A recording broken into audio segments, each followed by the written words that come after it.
दोस्तों आज हम लोग पढ़ेंगे प्रोटीन। देखिए प्रोटीन क्या है क्या नहीं है इसके बारे में आज हम लोग डिटेल से पढ़ेंगे। तो देखिए मैंने इससे पहले वीडियो में आप लोगों को कार्बोहाइड्रेट पढ़ाया, विटामिन पढ़ाया, तो आप लोगों ने उसमें ये पढ़ा होगा कि जिसमें कार्बन पाया जाता हो और हाइड्रोजन और ऑक्सीजन, इतनी चीज़ें आपने पढ़ी होंगी। कार्बन, हाइड्रोजन, ऑक्सीजन जिसमें पाया जाता है उसे क्या कहते हैं? कार्बोहाइड्रेट कहते हैं। जिसमें ये तीनों पाई जाती हैं, बहुत कम मात्रा में ऑक्सीजन होती है, तो उसे कहते हैं विटामिन। लेकिन अगर इसमें नाइट्रोजन को और जोड़ दिया जाए, तो उसी को कहते हैं प्रोटीन। तो मतलब ये हुआ जिसमें कार्बन, हाइड्रोजन, ऑक्सीजन तथा नाइट्रोजन पाया जाता है, उस यौगिक को क्या कहते हैं? प्रोटीन कहते हैं। तो जो प्रोटीन है, ये प्रोटीन शब्द जो है सबसे पहले दिया था जे बर्जीलियस नामक वैज्ञानिक ने। समझ गए? प्रोटीन शब्द किसने दिया भाई? प्रोटीन शब्द दिया है जे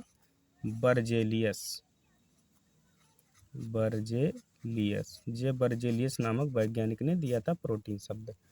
एग्जाम में पूछ लिया जाता है ना। तो जो प्रोटीन है यह एक प्रकार का जटिल कार्बनिक यौगिक होता है, याद रखना है आपको। कैसा है? जटिल कार्बनिक यौगिक कौन है भाई? प्रोटीन है। समझ गए? अब इसका निर्माण कैसे होता है? तो इसका निर्माण होता है 20 प्रकार के अमीनो अम्ल से मिलकर के। अमीनो अम्ल 20 प्रकार के अमीनो अम्ल जब मिला देते हैं तो किसका निर्माण हो जाता है भाई? प्रोटीन का निर्माण हो जाता है।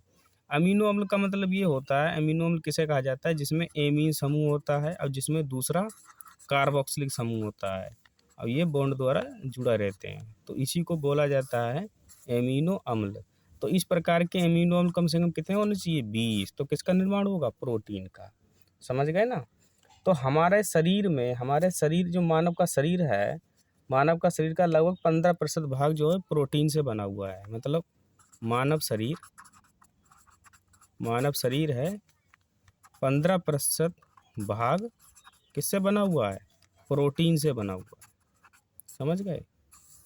15% भाग हमारा शरीर किससे बना हुआ है? प्रोटीन से बना हुआ है।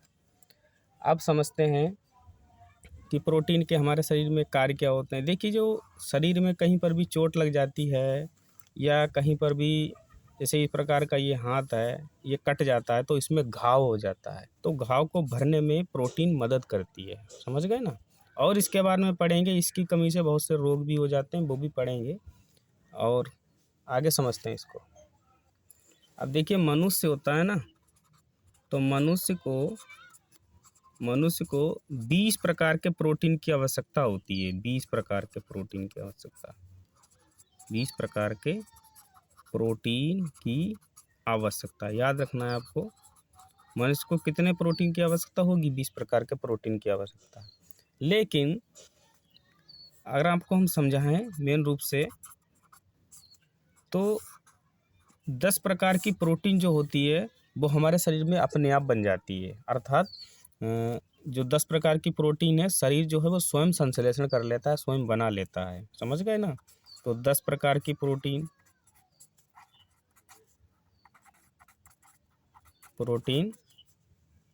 शरीर स्वयं बना लेता है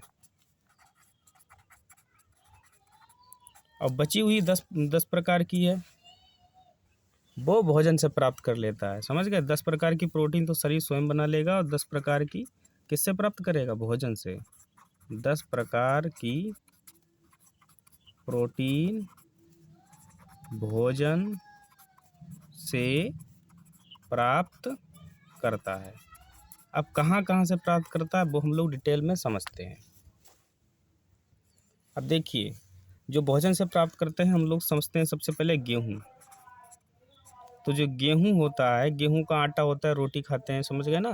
तो गेहूँ से प्रोटीन प्राप्त होती है ग्लूटेन। याद रख लेना, एग्जाम में पूछा जाता है।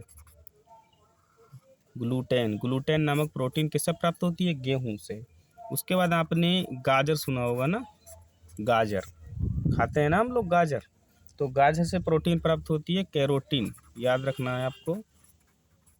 इसको हम लोग शरीर में थोड़ी बना सकते हैं, इसको खाने से ही प्राप्त किया जा सकता है। उसके बाद अंडा, तो अंडा अंडा देखा है ना, मुर्गी वाला अंडा, तो उसमें जो सफ़ेद भाग होता है, सफ़ेद भाग बाहर से अंदर की ओर होता है ना, सफ़ेद भाग जल्दी, ये अंडा है, तो ये तो कैल्शियम कार्बोनेट का कवर है, इसके अंदर वाला ये वाला, तो जो सफ़ेद भाग होता है उसमें प्रोटीन पाई जाती है एल्बुमिन, याद रखना है आपको, एल्बुमिन। और इसके अंदर जो पीला वाला भाग होता है ना, अंडे के अंदर पीला वाला भाग, ये पीला वाला भाग, तो उसके अंदर प्रोटीन पाई जाती है बिटेलिन, तो इसको सिर्फ हम लोग खा के प्राप्त ही कर सकते हैं। तो ये हो गई। उसके बाद दूध आपने पिया होगा ना, दूध कैल्शियम वगैरह होता है इसमें, लेकिन एक प्रोटीन भी होती है, उसको कहते हैं केसीन प्रोटीन। तो ये तो हम लोग भोजन के रूप में ग्रहण कर सकते हैं इस प्रोटीन को। तो 10 प्रकार की प्रोटीन तो हम लोग भोजन के रूप में ग्रहण करते हैं। अब जो शरीर के अंदर अपने आप बन जाती हैं 10 प्रकार की प्रोटीन, उसके बारे में समझते हैं। तो देखिए, तो शरीर के अंदर बनने वाली प्रोटीन, मतलब शरीर खुद बना लेता है कितने प्रकार की प्रोटीन, 10 प्रकार की प्रोटीन, समझ गए ना। तो कौन कौन सी प्रोटीन बनाता है, तो देखिए हीमोग्लोबिन, तो जो ग्लोबिन प्रोटीन है, ये वाली प्रोटीन, तो ये शरीर के अंदर खुद बन जाती है। इसकी कमी से एनीमिया वगैरह रोग हो जाता है, समझ गए ना। खून का रंग लाल इसी के कारण होता है, ये ध्यान रखना है। रुधिर का लाल रंग किसके कारण होता है, हीमोग्लोबिन के कारण। एक प्रोटीन और होती है, खून के ही अंदर होती है, याद रखना है आपको, आपने नाम भी सुना होगा, पढ़ा होगा, फाइब्रोनोजन,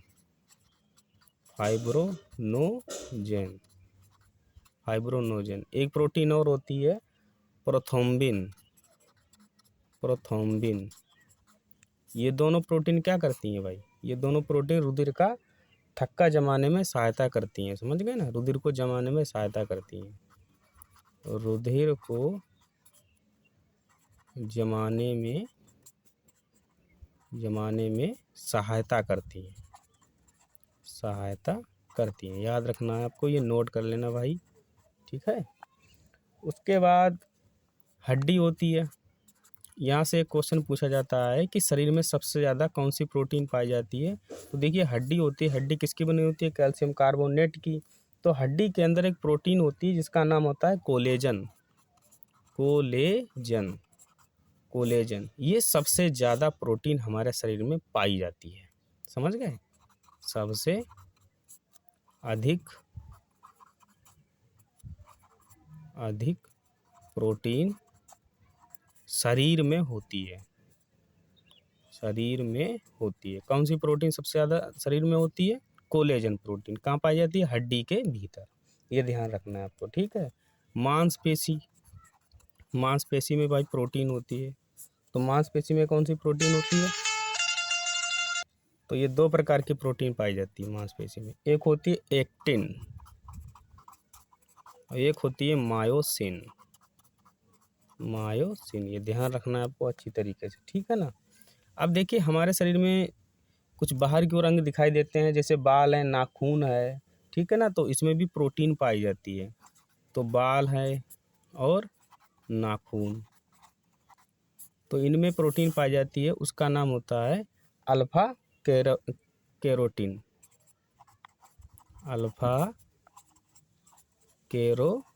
प्रोटीन, याद रखना है आपको।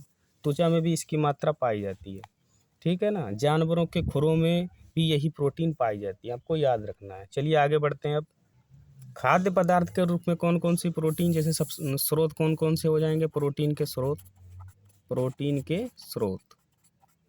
तो प्रोटीन के स्रोत के बारे में बात करें तो ये हो जाएगा दूध, ठीक है ना, दूध से प्रोटीन प्राप्त की जाती है। दालें, पनीर, ठीक है। मांस मछली, ये ध्यान रखना है आपको अच्छी तरीके से। उसके बाद सोयाबीन, उसके बाद मूंगफली, देखिए सबसे ज़्यादा प्रोटीन किस में होती है? सोयाबीन में, याद रखना है। सबसे ज़्यादा प्रोटीन किस में होती है? सोयाबीन में। और हमारे शरीर के अंदर सबसे ज़्यादा प्रोटीन कौन सी बनती है? कोलेजन बनती है, कोलेजन। ठीक है, ये ध्यान रखना है। ये तो अपने आप बनती है, लेकिन हम लोग प्राप्त किससे, सबसे ज़्यादा प्रोटीन किससे प्राप्त कर सकते हैं? सोयाबीन से, क्योंकि इसमें सबसे ज़्यादा प्रोटीन होती है। अब बात करते हैं प्रोटीन की कमी से होने वाले रोग। प्रोटीन की कमी से होने वाले रोग। तो देखिए आपने एक रोग का नाम सुना होगा जिसका नाम होता है क्वाशियोरकर। क्वाशियोरकर, क्वाशियोरकर, ठीक है ना। तो इस रोग में क्या होता है? ये पहली बात तो बच्चों में रोग होता है। किसकी कमी से होता है? प्रोटीन की कमी से बच्चों में रोग होगा ये। तो बच्चों में जो पेट है ना वो तो फूल जाएगा, पेट फूल जाता है, पेट फूल जाता है, लेकिन हाथ पैर जो है वो कैसे हो जाते हैं? पतले। हाथ पैर कैसे हो जाएंगे? हाथ पैर पतले हो जाते हैं, ध्यान रखना है। एक रोग और हो जाता है प्रोटीन की कमी से, उसका नाम होता है मैरास्मस। मैरास्मस, समझ गए? इस रोग को सूखा भी रोग कहते हैं, सूखा रोग। ये भी बच्चों में ही होता है, ठीक है ना। और इसमें खास पहचान क्या होती है, लक्षण क्या होते हैं इसके सूखा रोग के? इसमें जो बच्चा होगा वो पतला हो जाएगा, बच्चा पतला हो जाता है। हाथ पैर कैसे हो जाते हैं? पतले हो जाते हैं, समझ गए ना। हाथ पैर पतले। इसमें पेट फूला रहता है, लेकिन इसमें हाथ पैर पेट वगैरह सब कुछ पतला हो जाएगा, एकदम ऐसे समझो बिल्कुल पतला हो जाएगा। प्रोटीन के कार्य, प्रोटीन के कार्य। तो प्रोटीन के कार्य हम आपको पहले भी बता चुके हैं। इसका मुख्य कार्य तो ये है कि टूटी फूटी कोशिकाएं वगैरह हैं उनको ठीक करने का कार्य करते हैं, समझ गए ना। टूटी फूटी कोशिकाएं, कोशिकाओं को क्या करेंगे? ये मरम्मत करेंगे उनकी। टूटी फूटी कोशिकाओं को ठीक करने का कार्य करते हैं, ध्यान रखना है, ठीक करने का कार्य। दूसरी बात है प्रोटीन वृद्धि का कार्य करते हैं, शरीर को बढ़ाते हैं, लंबाई बढ़ाते हैं, वृद्धि का कार्य करते हैं, ये भी ध्यान रखना है, ठीक है। वृद्धि का कार्य करते हैं, ये भी ध्यान रखना है आपको। प्रोटीन शरीर को ऊर्जा भी देते हैं, ठीक है ना। प्रोटीन क्या करेंगे भाई? शरीर को ऊर्जा भी देते हैं। प्रोटीन शरीर को ऊर्जा देते हैं, चलो ऊर्जा देते हैं। तो ये हो गया प्रोटीन, समझ गए ना। तो प्रोटीन एक प्रकार का जटिल कार्बनिक यौगिक है, हाइड्रोजन और कार्बन ऑक्सीजन नाइट्रोजन से मिलकर बना है। प्रोटीन शब्द का सर्वप्रथम प्रयोग किसने भी किया था? जे बर्जेलियस ने। ये 20 प्रकार के अमीनो अम्ल से मिलकर बना होता है। मनुष्य के अंदर 10 प्रकार की प्रोटीन अपने आप बन जाती है और 10 प्रकार की प्रोटीन बाहर से लेनी पड़ती है, जिसमें गेहूँ, गाजर, अंडा, दूध वगैरह ये सब चीज़ें खानी पड़ती हैं, समझ गए। और शरीर के अंदर हीमोग्लोबिन, फाइब्रोनोजन, प्रोथ्रोम्बिन, हड्डी के अंदर कोलेजन, मांसपेशी, एक्टिन, मायोसिन, बाल वगैरह, नाखून, ये सब केरोटिन प्रोटीन वगैरह और भी प्रोटीन है, ये सब अपने आप बन जाती है। सबसे ज़्यादा प्रोटीन किस में पाई जाती है? सोयाबीन में। और शरीर के अंदर अपने आप प्रोटीन सबसे ज़्यादा कौन सी बनती है? कोलेजन बनती है, ये भी ध्यान रखना है आपको। इसकी कमी से क्वाशियोरकर, मैरास्मस नामक रोग हो जाते हैं। तो प्रोटीन शरीर के लिए बहुत ही आवश्यक है। इसका आप लोग स्क्रीनशॉट ले लीजिएगा। अगले वीडियो में मिलते हैं, तब तक के लिए जय हिंद।